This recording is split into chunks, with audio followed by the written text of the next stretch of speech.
چراوے کا عجیب واقعہ۔ غزوہ خیبر کے موقع پر ایک چراوا حضور اقدس صلی اللہ علیہ وآلہ وسلم کی خدمت میں آیا۔ وہ یہودیوں کی بکریاں چرایا کرتا تھا۔ اس چراوے نے جب دیکھا کہ خیبر سے باہر مسلمانوں کا لشکر پڑاؤ ڈالے ہوئے ہے تو اس کے دل میں خیال آیا کہ میں جا کر ان سے ملاقات کروں اور دیکھوں کہ یہ مسلمان کیا کہتے ہیں اور کیا کرتے ہیں۔ چنانچہ بکریاں چراتا ہوا مسلمانوں لشکر میں پہنچا اور ان سے پوچھا کہ تمہارے سردار کہاں ہیں؟ صحابہ کرام رضی اللہ تعالی عنہ نے بتایا کہ ہمارے سردار حضور اکرم صلی اللہ علیہ وآلہ وسلم اس خیمے کے اندر ہیں۔ پہلے تو اس چراوے کو ان کی باتوں پر یقین نہیں آیا۔ اس نے سوچا کہ اتنے بڑے سردار ایک معمولی سے خیمے کے اندر کیسے بیٹھ سکتے ہیں۔ اس کے ذہن میں یہ تھا کہ جب آپ اتنے بڑے بادشاہ ہیں تو بہت ہی شان و شوکت اور ٹھاٹ باٹ کے ساتھ رہتے ہوں گے، لیکن وہاں تو کھجور کے پتوں کی چٹائی سے بنا ہوا خیمہ تھا۔ وہ اس خیمے کے اندر تھے۔ خیر وہ اس خیمے کے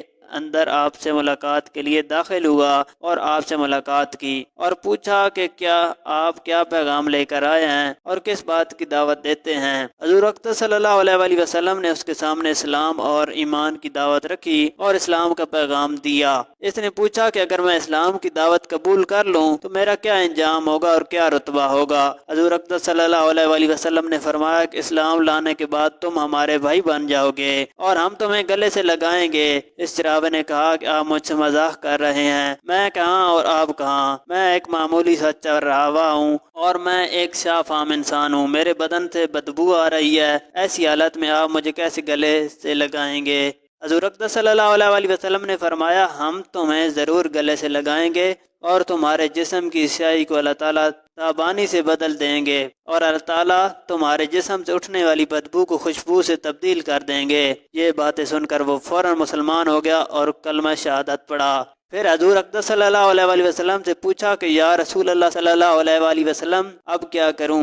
آپ نے فرمایا کہ تم ایسے وقت پر ایمان لائے ہو نہ تو اس وقت کسی نماز کا وقت ہے تو میں نماز پڑھاؤں اور نہ ابھی روزہ کا زمانہ ہے کہ تم سے روزے رکھاؤں۔ زکوٰۃ تم پر فرض نہیں ہے۔ اس وقت تم صرف ایک ہی عبادت ہو رہی ہے جو تلوار کی چھاؤں میں انجام دے جاتی ہے، وہ ہے جہاد فی سبیل اللہ۔ اس چراوے نے کہا کہ یا رسول اللہ صلی اللہ علیہ وسلم میں اس جہاد میں شامل ہو جاتا ہوں، لیکن جو شخص جہاد میں شامل ہوتا ہے اس کے لیے دو میں سے ایک صورت ہوتی ہے، غازی یا شہید۔ تو اگر میں اس جہاد میں شہید ہو جاؤں تو آپ میں سے میری کوئی ضمانت لیجئے۔ حضور اکرم صلی اللہ علیہ وسلم نے کہا کہ میں اس بات کی ضمانت لیتا ہوں اگر تم اس جہاد میں شہید ہو گئے تو اللہ تعالیٰ تمہیں جنت میں پہنچا دیں گے اور تمہارے جسم کی بدبو کو خوشبو سے تبدیل فرما دیں گے اور تمہارے چہرے کی سیاہی کو سفیدی میں تبدیل کر دیں گے۔ کیونکہ وہ چراوا یہودیوں کی بکریاں چراتا ہوا وہاں پہنچا تھا، اس لیے حضور اکرم صلی اللہ علیہ وآلہ وسلم نے فرمایا کہ تم یہودیوں کی جو بکریاں لے کر آئے ہو ان کو جا کر واپس کرو، اس لیے یہ بکریاں تمہارے پاس امانت ہیں۔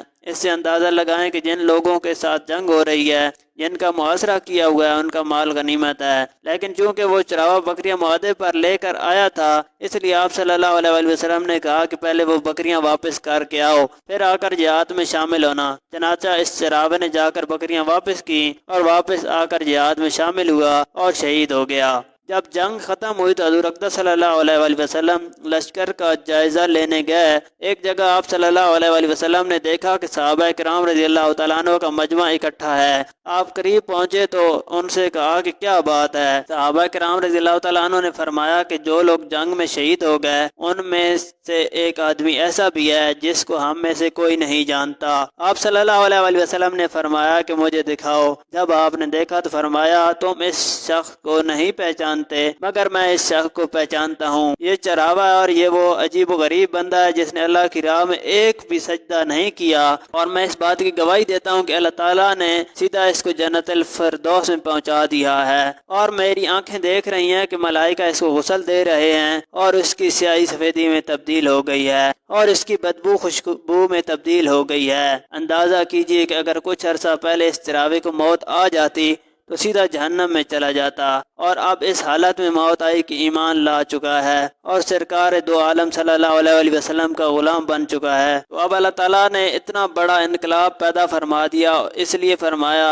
اعتبار خاتمے کا ہے، اس لیے بڑے بڑے لوگ لرزتے رہے اور یہ دعا کرتے رہے کہ یا اللہ حسن خاتمہ عطا فرمائے، ایمان پر خاتمہ عطا فرمائے۔ کس بات پر انسان ناز کرے، فخر کرے اور اترائے، اس لیے کیا معلوم کل کیا ہونے والا ہے۔ اس لیے فرمایا کہ کسی کو بھی حقیر مت سمجھو۔ انبیاء علیہ السلام کا شیوا یہ رہا ہے کہ کبھی گالی کا جواب بھی گالی سے نہیں دیا، حالانکہ شریعت نے اس کی اجازت دی ہے کہ جتنا ظلم تم پر کیا جائے تم بھی اتنا بدلہ لے سکتے ہو، لیکن انبیاء علیہ السلام نے کبھی گالی کا بدلہ گالی سے نہیں دیا۔ قوم کی طرف سے نبی کو کہا جا رہا ہے کہ تم بے وقوف ہو، حماقت میں مبتلا ہو، اور ہمارا خیال یہ ہے کہ تم جھوٹے ہو۔ ہم جیسا کوئی ہوتا تو جواب میں کہتا کہ تم احمق اور تمہارا باپ احمق، لیکن نبی کا جواب یہ تھا، اے میری قوم، میں بے وقوف نہیں ہوں بلکہ میں پروردگار کی طرف سے رسول بنا کر بھیجا گیا ہوں۔ دوستو، ہمیں اس واقعے سے یہی سبق ملتا ہے کہ ہمیں کسی کو حقیر نہیں سمجھنا چاہیے۔ کوئی بھی بندہ اللہ کے نزدیک کتنا قریب ہو سکتا ہے ہمیں کیا پتہ ہے۔ جس طرح سے اس یہودی